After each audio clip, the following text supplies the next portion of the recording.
سے خضر بھی ملنے آتا ہے، اس سے نہ ملوں جسے خضر بھی ملنے آتا ہے. ایک در پھڑیے محکم پھڑیے ایک دے ہو کے مریے، اس سے نہ ملوں جسے خضر بھی ملنے آتا ہے. اب پھر کہنے لگے سونے میرا خضر تو ہی ہے. بات ختم ہو گئی. اپنا سنگی جو سارا دن ساتھ رہتا ہے، محنت کرتا ہے، محبت کرتا ہے، ہر دکھ سکھ میں شریک ہوتا ہے، اس کے ساتھ روڈ رویہ، اس کے ساتھ ہمارا رویہ خستہ، سلام بھی چلو لے لیں گے ٹائم ملا، اور کوئی بندہ باہر سے چل کے آگے تو مفت کی تعریفیں، تو ابھی اسے ملا نہیں، تجھے کیا پتا وہ کس طرح کا ہے. یہ بیچارہ جو تیرا بزنس پارٹنر ہے، جو تیرے دفتر میں تیرا کلیگ ہے، جو تیرا پیر بھائی ہے، جو مسجد میں تیرے ساتھ نماز پڑھتا ہے، اس کے ساتھ رویہ صحیح کر. یہ تیرا ہمیشہ کا دوست ہے، اس نے ہمیشہ تیرے ساتھ رہنا. اس کے ساتھ اپنے تعلقات کے اندر وسعت پیدا کر، اس کا بھلا کرنے کی کوشش کر، اس کو نفع دینے کی کوشش کر. میرے رسول پاک علیہ السلام نے جو اخلاق حسنہ اپنی امت میں بانٹے تو خواجہ حسن بصری رحمۃ اللہ علیہ فرمایا کرتے تھے، آپ فرمایا کرتے تھے میں نے ایسے بھی لوگ دیکھے، ایسے لوگ بھی میں نے دیکھے ہیں کہ جن کا دوست انتقال کر گیا تو 40 سال تک اپنے دوستوں کے بچوں کو خرچہ بھی دیتے رہے. 40 سال تک وہ خرچ بھی دیتے رہے. اگر ہم تھوڑا سا یہ رویہ، میں نے تو حج کے موقع پر ایسے بہت سارے نوجوان دیکھے. ایک میں نے شام سے آیا ہوا جوان دیکھا، تو عرفات میں بڑی گرمی ہوتی ہے، بڑا مشکل ہو جاتا ہے. تو ایک سال ہم نے یہ رنگ بھی دیکھا کہ شدت تھی بڑی موسم کی، تو بڑی سخت گرمی تھی. اب تو سہولیات بڑھتی چلی جا رہی ہیں، گزشتہ سالوں میں تو ہم نے دیکھا عرفات میں بھی اے سی آ گئے، تو بڑی سخت گرمی تھی. تو میں نے اس جوان کو دیکھا، بڑا خوبصورت اس کا انداز، وہ دوڑا جاتا اور سبیل سے ٹھنڈے پانی کی بوتلیں اٹھا اٹھا کے لاتا، اور پھر خیموں میں جا جا کے جہاں وہ دیکھتا نا بوڑھے لوگ ہیں تو ان سے کہتا کیا آپ یہ پئیں گے؟ تو میں اس کو دیکھتا، اس پر میں توجہ کرتا. پھر میں نے ایک دن اس کو کھڑا کر لیا، تو میں نے اس کو کہا شیخ تمہارا شغل کیا ہے؟ تو کہنے لگے جو شغل دیکھ رہے ہو دعا کرو اللہ اس میں ہی برکت پیدا فرما دے. یہی بڑا شغل ہے میرا. اور مجھے کہنے لگے میں اکثر حج پہ آتا ہوں، عمرے پہ آتا ہوں تو یہی ڈیوٹی کرتا ہوں. میں کبھی کبھی رات کو لیٹتا ہوں تو مجھے وہ جمرات کی رمی کا منظر بھی نہیں بھولتا کہ جب بڑی سختی کے وقت لوگ کنکریاں مارنے آتے ہیں تو میں نے وہاں کچھ پولیس والے دیکھے سعودی حکومت کے، تو وہ شویا کہہ کے حاجیوں کو آہستہ آہستہ آنے کا مشورہ بھی دیتے. اور پھر میں نے دیکھا چھوٹے بچے اگر کسی حجن کی گود میں ہیں تو ان حجنوں سے وہ بچے بھی لے لیتے اور کہتے آپ رمی کریں ہم بچہ آگے لے کے آتے ہیں. اور پھر وہ بوڑھوں کو بزرگوں کو تسلی بھی دیتے، جب کسی کو ایک جو ہے وہ جمرے کو کنکر مار کے تھوڑا سا اس کو تکلیف میں دیکھتے تو اس کو تسلی دیتے کہ آگے راج تھوڑا ہی ہے، فکر نہ کریں، کام جلدی ہو جائے گا. اور میں نے یہ بھی دیکھا کہ وہ لوگوں کو کہہ رہے ہیں یہ عمل تھوڑا قلیل ہے لیکن تمہیں اس کا اجر بہت زیادہ اللہ دے گا. تو بھائی آپ تھوڑی دیر کا ہی آپ کا سفر صحیح، لیکن اگر آپ تھوڑی سی تسلی دے لیں، آپ تھوڑا سا پیار کر لیں، اگر آپ تھوڑی سی تشفی دے لیں. کبھی کبھی جہاز کا سفر ہوتا ہے تو محسوس ہوتا ہے کہ یہ بابا جی پہلی دفعہ بیٹھے ہیں جہاز، تھوڑا سا ذہنی طور پہ انسان محسوس کرتا ہے کہ میں تو فضاؤں میں ہوں، اللہ جانے کیا بنے گا. تو میری یہ کوشش ہوتی ہے ان بزرگوں کو تسلی دی جائے کہ آپ فکر نہیں کریں، اللہ بڑا ہی مہربان ہے، جس نے اس کو اڑنے کی طاقت دی ہے وہ انشاءاللہ ہمیں باحفاظت پہنچائے گا بھی. اس میں کوئی تو تھوڑا سا اگر آپ اپنے ساتھ والوں کا، دائیں بائیں والوں کا خیال رکھ لیں. میرے رسول پاک علیہ السلام نے ہمیں بڑی پیاری ترتیب دی ہے، فرمایا سفر کرو تو ایک کو امیر بنا لو. ہمارے یہاں تو کتار بنانا بڑا مشکل ہے نا، تو امیر بنا لو. میں گزر رہا تھا تھوڑے دن پہلے پنڈ دادن خان کی طرف میں نکلا ہوا تھا، تو میں نے بچے سے کہا آہستہ کر یار گاڑی. تو اونٹوں کی میں کتار دیکھ رہا تھا، ہے جانور پر مالک نے کتار دیا انہیں، ایک کی نکیل دوسرے کے ساتھ باندھ دی ہے. تو پیچھے والے نے کبھی نہیں کہا کہ مجھے پیچھے کیوں لگایا، وہ کہتے بس ٹھیک ہے جیسے مالک نے کر دیا میں ویسے ہی ٹھیک ہوں. تو نہ کبھی بیچ والے نے کہا ہے کہ وہ آگے وہ پچھلے، میں تو بالکل میرا پروٹوکول ہی کوئی نہیں، مجھے تو کوئی دیکھ ہی نہیں رہا نہ آگے سے نہ پیچھے سے. تو بھائی محبوب پاک علیہ السلام نے ہمیں صحبت کے اصول بتائے، ساتھ رہنے کے، ساتھ والوں کا خیال رکھا. ایک امیر امام ابو علی رباطی رحمۃ اللہ تعالی علیہ ہمیشہ امام فخر الدین رازی کے لیے دعا کرتے تھے. کچھ لوگ سمجھتے ہیں مولوی میں صرف بغض ہی ہوتا ہے، حالانکہ اگر کبھی آنکھ کھول کے دیکھو تو جتنا بڑا حوصلہ اللہ تعالیٰ عالم کو عطا فرماتا ہے وہ بھی کم ہی کسی کے نصیب میں آتا ہے. تو حضرت ابو علی رباطی رحمۃ اللہ علیہ اسی دور کے عالم تھے، پر امام فخر الدین رازی جنہوں نے تفسیر کبیر لکھی ہے ان کے لیے ہر روز دعا مانگتے تھے، ہر روز. ایک دن شاگردوں نے پوچھ لیا کہ استاد جی نہ وہ آپ کے استاد ہیں نہ وہ آپ کے پیر ہیں، آپ ان کے لیے ہمیشہ دعا مانگتے، وجہ کیا ہے؟ تو فرمانے لگے یار میں نے اس شخص کو صرف قلم میں بڑا نہیں دیکھا، علم میں بڑا نہیں دیکھا، میں نے اسے انسانیت میں بھی بہت بڑا دیکھا، میں نے اس کی معراج دیکھی ہے، اس کے اخلاق کی، کردار کی، اسے میں نے بڑا جانا ہے۔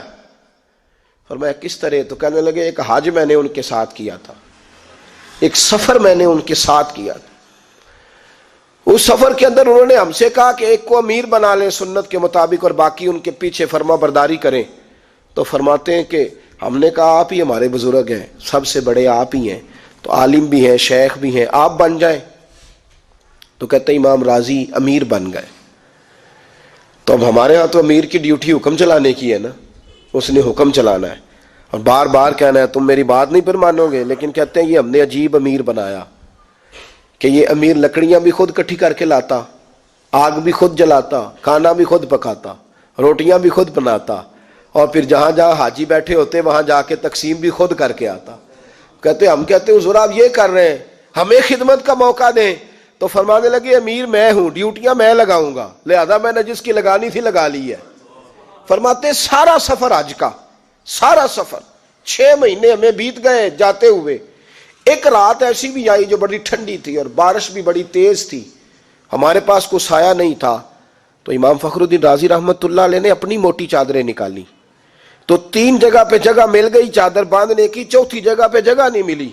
تو کہتے ہیں امام راضی چادر کا کونا پکڑ کے ساری رات کھڑے رہے، اور ہم 5-7 حاجی تھے تو چادر کے نیچے بیٹھے رہے۔ بھائی یہ وہ اخلاق ہے، دیکھو سننا کتنا مشکل ہے تو کرنا کتنا مشکل ہوگا، لیکن بزرگوں کا ایک جملہ آپ کو بڑا نفع دے گا، وہ کہتے تھے اس کو کرے نا اس کام کو تو مزہ ہی بڑا آتا ہے، پھر بندے کے لیے آسان بڑا ہو جاتا ہے۔ خدمت کرنے میں لطف بڑا ہے، خدمت لینے میں لطف نہیں، کرنے میں لطف ہے، لطف آتا ہے تو آسان ہو جاتا ہے۔ کہتے ساری رات ہم حاجی نیچے بیٹھے رہے اور امام راضی بھیگتے رہے۔ ہم نے بڑا کہا کہ حضور آپ کیا کر رہے ہیں؟ فرمایا تم مجھے مشورے دیتے ہو، تمہیں پتہ نہیں امیر کی اطاعت واجب ہے، مجھے مشورے دیتے ہو، امیر بھی مانتے ہو، مشورے بھی دیتے ہو۔ تو کہتے ہیں امام راضی ساری رات بھیگتے رہے، میں نے اس شخص کو بہت بڑا آدمی دیکھا، اس لیے میں شیخ کے لیے مرشد استاد اور ماں باپ کے لیے دعا بعد میں کرتا ہوں، امام راضی کے لیے پہلے کرتا ہوں۔ تو بھائی آپ جب خدمت کا مزاج بناتے ہیں پھر آپ کی دوستیاں ٹوٹتی نہیں، جب آپ نفع دینے کا مزاج بناتے ہیں پھر تعلقات میں کمی نہیں آتی۔ پھر یہ نہیں ہوتا کہ جب تو پارٹنر بنے تھے تو پھر کہا یار 200 کا حساب نہ کر، اب 2-4 ہزار کی کیا بات، جو میرا ہے وہ تیرا ہے، جو تیرا ہے وہ میرا ہے۔ اور جب 3 سال کے بعد پارٹنرشپ ختم ہوئی تو پھر کہا یہاں سے گجرا والا ایک دن گئے تھے تو کرایہ میں نے دیا تھا 15 روپے وہ بھی نکال، وہ بوتلیں پی تھی فلانے کھوکھے پہ بیٹھ کے تو وہ 20 روپے وہ بھی میرے بنتے۔ تو اس حد تک تو نیچے آ گیا، کل تو بڑے بلند و باغ دعوے کر رہا تھا۔ تو صحبت کے ساتھ جو تعلقات ہمارے قائم ہوتے ہیں، جو اکٹھے رہنے سے ہمارے رشتے بنتے ہیں، ان رشتوں میں جب ہم اچھائی کرنے کی کوشش کرتے ہیں، نفع دینے کا ماحول بناتے ہیں، پھر ان تعلقات میں وسعت آتی ہے۔ اور ہم کمزوری کا مظاہرہ تب کرتے ہیں جب ہمارا پروگرام ہوتا ہے نا کہ میں بھلا کتنا یہ میرے کام آ سکتا ہے، تو پھر سامنے والے کا بھی خیال ہوتا ہے کہ تیرا اگر یہ ذہن ہے تو پھر میرا ذہن بھی یہی ہے کہ میں تجھے کتنا استعمال۔ اس مزاج سے ہمیں باہر آنا چاہیے۔ اچھی قومیں، با اخلاق لوگ، اعلیٰ کردار و عمل کے متلاشی لوگ، وہ زندگی میں کبھی نہیں یہ سوچتے کہ سامنے والا مجھے کتنا نفع دے سکتا ہے، وہ تو اپنے آپ کو شجر سایہ دار بناتے ہیں۔ وہ کہتے ہیں میں کتنا کسی کے لیے سایہ فراہم کر سکتا ہوں، میں کس قدر زیادہ کسی کے کام آ سکتا ہوں، کس قدر۔ حضرت شمس العارفین سیالوی رحمت اللہ علیہ کی ایک اور بات یاد آئی۔ کچھ لوگ نا، ہم جو دیہاتی لوگ ہوتے ہیں ہمارا بھی ایک اپنا مزاج ہوتا ہے۔ حضرت سیالوی ایک دن مریدوں کے ساتھ گزر رہے تھے تو ایک نوجوان کو دیکھا، وہ بیر کھانے کا بڑا شوقین تھا، تو اس نے روڑے بہت سارے اکٹھے کر لیے، اکٹھے کر کے سامنے رکھ لیے۔ اب سامنے بیری تھی تو اس کا خیال تھا کہ میں پہلے فائر اچھے طریقے سے کر لوں پھر شکار اکٹھا کروں گا، کہ سارے روڑے اکٹھے مار لوں، بیر گریں گے تو اکٹھے کر لوں گا۔ اور مست ہو کے نا دیہاتی ماحول میں وہ زور زور سے نا آنکھیں بھی بند ہے اور روڑے مار رہا ہے بیری کو۔ تو حضرت شمس العارفین بھی گزر رہے تھے، گزرے تو 2 روڑے حضرت کو بھی لگے، اور فرمانے لگے بھائی میرا خیال رکھنا، میں بوڑھا ہوں، میرے تو زخم بھی جلدی نہیں بھرتے۔ اس نوجوان نے نظر اٹھائی، آنکھ کھلی، او ہو، پیر صاحب کو دوڑ لگا گیا۔ تو مرید بھی ساتھ بڑھے ہیں تو ماریں گے پکڑ کے کہ پیر کو روڑے مار دیے۔ تو نوجوان جب بھاگا نا، اللہ اکبر، تو رب کریم کے بندوں کی باتیں اللہ کے لشکروں میں سے لشکر ہوتی ہیں۔ حضرت شمس العارفین فرمانے لگے جاؤ اسے پکڑ کے لاؤ۔ جوان کو پکڑ کے لائے تو فرمایا کیوں بھاگتا ہے؟ اس نے کہا بابا جی ڈر آتا ہے کہ مرید ماریں گے۔ تو آپ نے فرمایا یار ڈر نہ، ویسے تو کر کیا رہا تھا؟ کہ حضور بیری کو روڑے مار رہا تھا بیر کھانے کو۔ تو کہا پھر کیا ہوا؟ کہنے لگے حضور 2 روڑے آپ کو بھی لگ گئے۔ تو فرمانے لگے تو شمس العارفین پر 2 روڑے لگ گئے تو کیا ہوا؟ بیری کو روڑے لگتے ہیں تو وہ کیا کرتی ہے؟ کہا حضور بیر دیتی ہے۔ تو فرمانے لگے تو مجھے بیری سے بھی گیا گزرا سمجھتا ہے؟ انہیں بیری سے بھی گیا گزرا سمجھا ہے؟ اسے تو روڑے مارے وہ بیر دے اور مجھے لگ جائے تو میں تجھے جواب میں گولیاں ماروں، مجھے تو بیری سے بھی گیا گزرا سمجھتا ہے؟ فرمایا آجا سینے سے لگ جا، آج کے بعد جس طرح بیٹوں کی پرورش کروں گا تیری بھی اسی طرح کروں گا۔ دیکھنا جو میرے درخت سے تجھے بیر ملیں گے ان کی لذت تجھے دنیا میں بھی آئے گی اور آخرت میں بھی آئے گی، اگلے جہان بھی تجھے اس کا کیف ملے گا۔ تو جب نفع دینے کا پروگرام ہوتا ہے نا، نفع دینے کا، بڑے لوگ ہوتے ہیں جن کے پاس خوشبو ہوتی ہے، وہ جہاں جاتے ہیں خوشبو ہی چھوڑ آتے ہیں، جہاں جاتے ہیں جگر راہ وفا میں نقش ایسے چھوڑ آیا ہوں، ارے میں جس منزل سے گزرا ہوں وہ اب تک یاد کرتی ہے، وہ یاد کرتی ہے منزلیں جہاں جہاں سے میں ہو کے آیا ہوں۔ اور پھر کوئی شعر بول پڑا، اس نے کہا کہ ہمارے بعد اندھیرا ہی رہے گا دنیا میں، بڑے چراغ جلاؤ گے روشنی کے لیے مشکل ہو جائے گا، اس لیے کہ ہم کام اتنا کر جائیں گے، ہم اس قدر زیادہ خوشبوئیں بانٹ جائیں گے کہ پھر تم کہو گے کہ آپ انہیں ڈھونڈو چراغ رخ زیبا لے کر۔ عزیز بھائی، نفع اپنے ساتھ والوں کا نفع کریں، فائدہ کریں۔ امام غزالی حدیث لائے، نبی پاک صلی اللہ علیہ وسلم نے ایک صحابی سے کہا یار آج مسواک کاٹ کے کرنے کو دل کرتا ہے، چل میرے ساتھ۔ چلو چلیں۔ صحابی حضور کے ساتھ گئے، کہتے میں نبی پاک علیہ السلام کے ساتھ ہم جب پہنچے درختوں کے پاس تو میرا خیال تھا کہ مجھے حکم ہوگا، لیکن حضور نے فرمایا یہ چھری یہ خنجر مجھے دو، آج مسواکیں میں کاٹتا ہوں۔ کہتے سرکار نے مسواکیں کاٹی 2، ایک تھی سیدھی ایک تھی ٹیڑھی۔ بتائیے سیدھی پیر صاحب کی کہ مرید صاحب کی؟ مطلب ہمارے ہاں تو پیروں کا مسئلہ ہی بڑا منفرد ہے نا، اب ایک سیدھی ہے ایک ٹیڑھی ہے۔ تو وہ صحابی کہتے ہیں دونوں مسواکیں لے کے محبوب علیہ الصلوۃ والسلام جب واپس چہرہ انور کو پھیرا تو اب میری بھی نظر مسواکوں پہ تھی اور مجھے پتا تھا کہ وہ ٹیڑھی میرے حصے میں آئے گی، لیکن میں نے محبوب کے اخلاق کا کمال یہ دیکھا کہ حضور نے سیدھی مسواک مجھے عطا فرمائی، سیدھی مسواک مجھے دی، اور ٹیڑھی استعمال کرنے لگے تو میں اب صحابہ میں بناوٹ تو رکھی نہیں اللہ تعالیٰ نے، وہ جو کہتے تھے روح کی آواز کے ساتھ کہا کرتے تھے، کہتے میں نے تڑپ کے کہا یا رسول اللہ ایسے نہ کریں، حضور بندہ نوازی کریں، یہ والی آپ رکھیں۔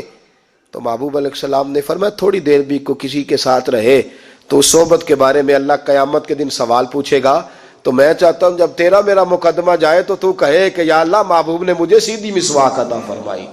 میں چاہتا ہوں کہ اس مقدمے میں تیری گواہی اچھی جائے، لیکن ہم میٹھا میٹھا اپنے لیے رکھتے ہیں۔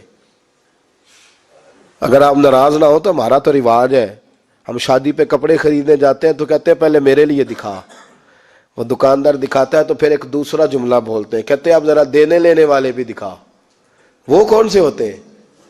2 کیٹیگری ہیں نا، ایک پہننے والے اور ایک، وہ کون سے ہوتے ہیں بھائی بتائیں نا؟ جو میں نے پہننے ہیں وہ مطلب لینے دینے والے اور پہننے والے، اس کا ترجمہ یہ ہے کہ جو کسی کو دینے ہیں وہ اس طرح کے دینے ہیں کہ جو پہننے والے ہو ہی نہ، بھائی جو میں نے پہننے ہیں وہ دکھاؤ۔ اب جو لینے دینے والے ہیں یعنی سامنے والے کو وہ دینے ہیں جو پہننے والے نہ ہو، ایسا نہ کریں، یہ رویہ درست نہیں، اس کو پسند نہیں کرتا اسلام۔ محبوب کے غلاموں کا یہ مزاج نہیں کہ وہ جب دینے پہ آئیں تو رنگ اور ہو، اور جب اپنا ان کا انداز ہو تو پھر انداز اور ہو۔ اس لیے نبی پاک صلی اللہ علیہ وسلم نے ہمیں جو طریقہ، حضرت حذیفہ بن یمان رضی اللہ تعالیٰ عنہ حضور کے صحابی ہیں، جناب حذیفہ بن یمان رضی اللہ تعالیٰ عنہ فرماتے ہیں میں محبوب علیہ السلام کے ساتھ سفر پہ تھا، تو سفر میں نے دیکھا کہ گرمی بڑی شدید ہو گئی، حضور کے چہرہ اطہر پر بھی پسینہ، مجھے بھی۔ کہتے سامنے نا ایک حوض نظر آیا، جھیل نظر آئی، پانی کا کنواں نظر آیا، تو حضور کی دلچسپی میں نے ادھر دیکھی، تو میں نے کہا حضور کیا ارادہ ہے مبارک ہے؟ تو حضور فرمانے لگے دل کرتا ہے نہا نہ لے۔ تو ٹھیک ہے یا رسول اللہ نہا لیتے ہیں، گرمی کا موسم ہے نہا لیتے ہیں۔ کہتے حضور کپڑوں سمیت غسل کرنے لگے، لیکن پھر بھی مجھے فرمایا ذرا چادر تو تان لو. کپڑوں سمیت غسل ہو رہا ہے، شارحین نے لکھا ہے غسل کپڑوں سمیت تھا، لیکن محبوب علیہ السلام نے پھر بھی، اگر آپ ناراض نہ ہو تو گرمی آئے گی تو بڑے بڑے سیانے بندے بنیان پہن کے گلی میں آ جائیں گے، سمجھدار لوگ. میرا نہیں خیال کہ یہ رویہ ہمارا درست ہے، میرا نہیں خیال کہ صرف کرتا اتارنے سے کتنی گرمی کم ہو جاتی، اور جوان شارٹ نکرے پہن کے گھومیں گے. یہ سنجیدہ لوگوں کا رویہ نہیں. یہ کام تو اماں کے سامنے بھی نہیں کرنا چاہیے. باقی تو ایک طرف رہے، پردے میں پردہ اور اپنے آپ کو ڈھانپ کے رکھنا یہ میرے محبوب پاک کا محبوب طریقہ ہے. لیکن ایک پردہ کپڑوں کا، پھر اس پر پردہ. حضرت حذیفہ بن یمان سے کہا عرب کے اندر کنواری لڑکیاں سب سے زیادہ حیا کرتی تھیں، اور عرب کی کنواری لڑکیوں کی حیا کی لوگ مثال دیتے. حضرت عائشہ صدیقہ فرمایا کرتی تھی میرے محبوب علیہ السلام عرب کی کنواری لڑکیوں سے بھی زیادہ حیا والے. تو ایسے ہی مہندی لگا لی سار کو، سمجھدار آدمی ہے، اور خالی بنیان پہن کے تو وہ چلا گیا سبزی لینے. وہ گرمی بڑی تھی، کیا مطلب یہ غیر اور لڑکے نے ٹخنوں سے نیچے. تو میں تو جو پیار والے ہوتے ہیں جن کا مجھے اندازہ ہے کہ غصہ نہیں کریں گے، ان سے کبھی پوچھ بھی لیتا ہوں کہ خالی پنڈلیاں ننگی ہونے سے کتنی گرمی کم ہو گئی. ہم نے جنازہ نکال دیا تہذیب کا. ان چیزوں کا ہمیں خیال کرنا چاہیے. مہذب معاشرے یہ رویہ اختیار نہیں کرتے. بہرحال عام دام برسر مطلب حضرت حذیفہ بن یمان کہتے ہیں میں چادر تان کے کھڑا ہو گیا، حضور غسل کرنے لگے، اور حضور کو جب غسل کر رہے تھے ٹھنڈک پہنچی تو حضور کے چہرے پہ میں نے بڑی خوشی دیکھی. کہتے ہیں میں بڑا خوش ہوا کہ میری خدمت قبول ہو گئی، لیکن محبوب بھی بڑا خیال کرتے ہیں ساتھ والوں کا. میرے کریم رسول علیہ الصلوۃ والسلام فارغ ہوئے تو فرمایا حذیفہ چل اب میں چادر تانتا ہوں تو غسل کر لے. کہا نہیں حضور ٹھیک ہے. فرمایا یار جتنی گرمی مجھے لگ رہی ہے نا اتنی تجھے بھی تو لگ ہی رہی ہے نا. اور حضور فرمانے لگے یار جس قدر زیادہ مجھے ٹھنڈک کی ضرورت ہے تجھے بھی تو ہے نا، جتنا سفر میں نے کیا اتنا تو نے بھی تو کیا نا، چل میں اب تانتا ہوں تو غسل کر. نہیں یا رسول اللہ مہربانی فرمایا میں آپ سے خدمت لوں. نبی کریم علیہ السلام نے فرمایا جب دو لوگ چل رہے ہوں ان میں زیادہ اچھا وہ ہوتا ہے جو دوسرے کا خیال زیادہ رکھتا ہے، کر غسل. حضرت حذیفہ کہتے ہیں میں نے تھوڑا سا غسل کیا تو میں نے چھوڑ دیا، حضور نے چادر تانی ہوئی تھی. فرمایا محبوب نے نہیں بھائی اتنی دیر ہی نہائے گا جتنی دیر میں نہاتا رہا ہوں، پورا غسل کر، یہ میری چاہت ہے. مکمل اتنا ٹائم لگا جتنا ٹائم میں نے لگایا تھا. حضرت حذیفہ بن یمان فرماتے ہیں آج بھی جب میں اس واقعے کو یاد کرتا ہوں تو میں اس کی لذت بھی محسوس کرتا ہوں، میں اس واقعے کا کیف بھی محسوس اس کا سرور بھی اللہ مجھے عطا کرتا ہے. تو یاد رکھیں جب کسی کے ساتھ آپ کا سفر ہو، جب کسی کے ساتھ ہم تو کھانا کھانے بیٹھتے ہیں، ہم نے دیکھا ہے کھانا کھانے بیٹھتے ہیں تو ہماری کوشش ہوتی ہے کہ جو اچھی اچھی بوٹیاں وہ پہلے میرے قبضے میں آ جائیں. اور شادی کے موقع پہ ٹرے پہ جس کا قبضہ سب سے پہلے ہوتا ہے نا، ناراض نہ ہوئیے گا، مجھے ایسے لگتا ہے کہ پہلی دفعہ گوشت کھانے لگا ہے، اس سے پہلے اس کو ملا نہیں، اور شاید اس کو کسی نے بتایا کہ تیری آخری روٹی ہے، جتنی بوٹیاں ساری تو نکال لے اچھی اچھی. وہ ڈھونڈتا ہے کو. بہت سارے میں نے ایسے حضرات بھی دیکھے جن سے ذرا تربیت کا رشتہ ہے، ان کو تو میں کہہ بھی دیتا ہوں، میں کہتا ہوں یار تو کس طرح کے کام کر رہا ہے. انسان انسانوں کا خیال رکھتے ہیں، حیوان حیوانوں کا خیال نہیں رکھتے. اس لیے انسان کو چاہیے کہ انسان کا خیال کرے. تو اتنا گوشت تو نے ڈال لیا ہے اور اس قدر زیادہ تو نے، یہ کوئی آخری روٹی تو ہے نہیں. اللہ تعالیٰ معاف فرمایا کوئی اتنا بڑا مسئلہ نہیں، اللہ گوشت دے ہی دیتا ہے، کھانا مل ہی جاتا ہے، اور اس کے بعد بھی انشاءاللہ اللہ عطا کر ہی دے گا. ہم شادیوں میں بیٹھے، میں کبھی بیٹھتا ہوں نا، اول تو میں جاتا نہیں، شور شرابہ ڈھول ڈمکا میں نے کم کیا ختم ہی کر دیا شادیوں پہ جانا، میں نہیں جاتا. لیکن کبھی جانے کا موقع مل جائے تو ٹیبل پہ بیٹھے رہتے ہیں تو بہت سارے دوست کہتے ہیں بیٹھے رہے تو کھ بھی نہیں لبنا. تو میں نے کہا نہیں، میں نے بزرگوں سے سنا ہے کہ چپ رہسا تے موتی مل سن. میں نے سنا ہے چپ رہسا تے موتی مل سن، تے ذکر کرے تے ہیرے، تے پاگلا وانگو رولا پاوے نہ موتی، یعنی کچھ بھی نہیں، مائنس مائنس برابر صفر، کچھ بھی نہیں ملے گا. تو میں نے یہ سنا ہے تو اس کا رزلٹ بڑا اچھا ملتا ہے. اور ویسے بھی جتن جتن ہر کوئی کھیڈے تو ہارن کھیڈ فقیرہ، جتن دا مل کوڈی پیندائی ہارن دا مل ہیرا. تو ہم نے تو بڑا اس کا منفرد رزلٹ دیکھا ہے. درجنوں لوگ کھڑے ہو جاتے ہیں آ کے، کہتے ہیں بتائیں کیا پیش کریں. تو اس لیے اپنی طبیعتوں کے اندر دوسروں کا خیال رکھیں، تصور پیدا کریں، تھوڑا تھوڑا خیال رکھیں دوسروں کا. جب میں دیکھتا ہوں نا حرم شریف میں تو کم نصیب ہوں، مجھے تو یہ موقع نہیں ملا، اور میں کئی دفعہ اس بات پہ پریشان بھی ہوتا ہوں، میری بڑی خواہش تھی، پر جو اللہ کو منظور ہوتا ہے۔ میں دیکھتا ہوں کچھ بڑے خوش قسمت لوگ ہیں جو اپنے ماں باپ کو حج عمرے پہ لے کے جاتے ہیں، بڑے خوش قسمت۔